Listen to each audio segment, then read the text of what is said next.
Cutting-edge science and research across Europe now in Futuris.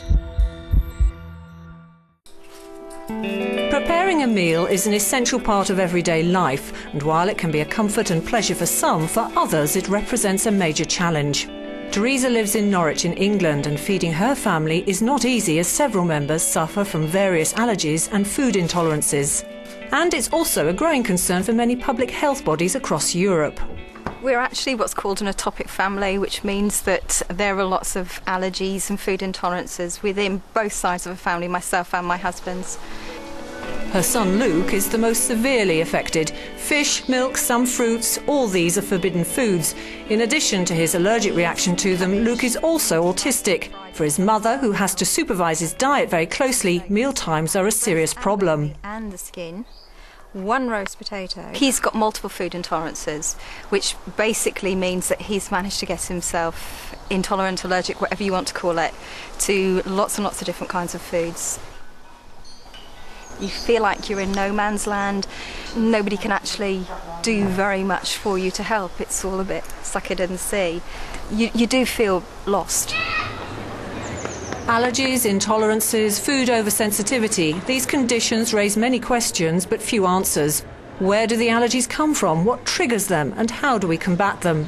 A few kilometres from where Teresa lives is the Institute of Food Research, which is looking at the problem as part of the EU-funded Euro project. Coordinated by Claire Mills, its aim is to study the importance of food allergies on a European scale and to try to raise the veil on its many mysteries. There is a whole range of different kinds of adverse reactions to food. So there are some people, for example, who lack a molecule called an enzyme, and they suffer from lactose intolerance, and they can't break lactose down and they can't drink milk.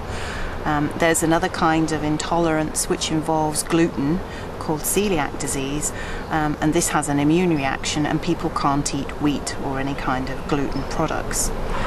These are quite different to the Ige Mediated Allergies.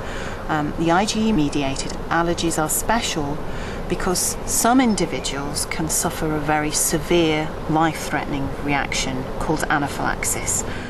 It's often difficult to make the distinction between a dislike for a food and a true allergy.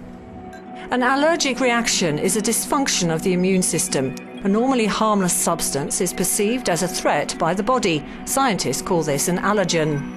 On first contact, the immunizing cells produce antibodies, in particular a class of immunoglobulins known as IgE. These antibodies will then fix on other cells of the skin and mucous membranes. On second contact with the allergens, the cells release chemical substances, including histamine, which provoke an allergic reaction. The symptoms vary from a mere redness to swellings, an asthma attack, or even an anaphylactic shock, which can be fatal. Any ingredient, even just a trace of it, can cause an allergic reaction, but the principal culprits are now recognised: nuts, eggs, milk, corn, groundnut, fish and seafood. But the number of people affected is often overestimated. In Europe, only 2 to 4% of adults suffer from food allergies, and only around 6% of children under the age of 3. Here in Vienna, Austria, at the capital's central hospital, researchers are also participating in the Euro project. They're focusing on improving allergy diagnosis. To find the allergens, the doctor talks to the patient to get a general view, then carries out various tests. One in particular involves pricking the skin and adding a sample of the suspect food.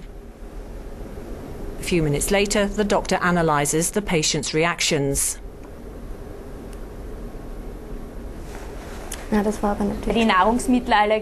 allergic to certain foods is a very common allergy, especially in combination with hay fever. Often there's a crossover reaction. In other words, when people have an allergic reaction to birch, they often also react to some vegetables.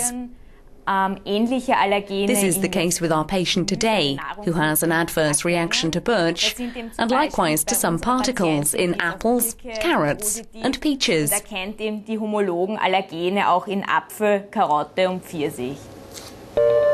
With some allergens present in several substances, it's difficult to identify the source of the allergy.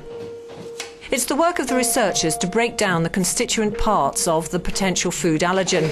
They have to isolate, extract and purify each protein, all the better to analyse its structure and properties. The allergens, thus purified, make it possible to develop more reliable methods of diagnosis.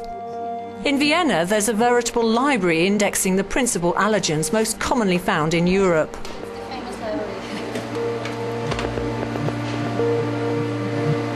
It's not the food he's allergic to, it's single proteins he or she is allergic to. And if we get that information, if we get a patient-tailored diagnosis, we can provide the patient with much better information. We try to include allergen sources that are relevant for all the Europeans, like apple or hazelnut or peanut. And we also want to include those ones that are of importance for certain patients groups, like mustard for the Spanish people, or like sesame seed for the English people of interest, of celeriac, which is only of interest for the Germans, the Swiss and the Austrians.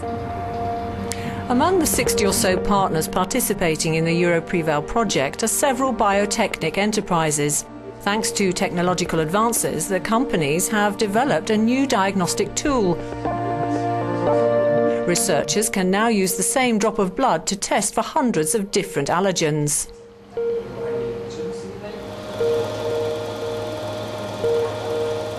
Our strategy is to put everything on one chip, so you can screen a patient in one step against all the allergens that might be relevant, that are relevant in Europe. Like in EuroPreval, they focus on the most relevant food allergens.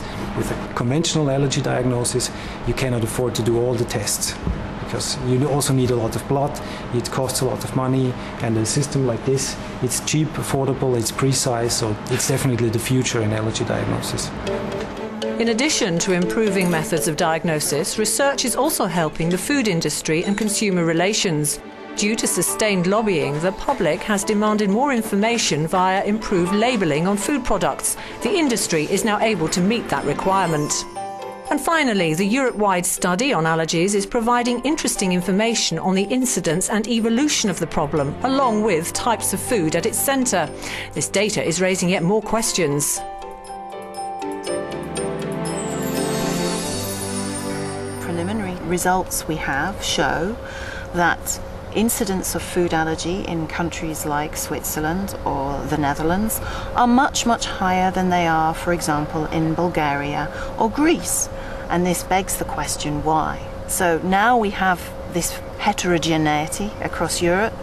We can now design studies to find out why, and maybe this will help us in the future to understand why someone has an allergy and another person hasn't.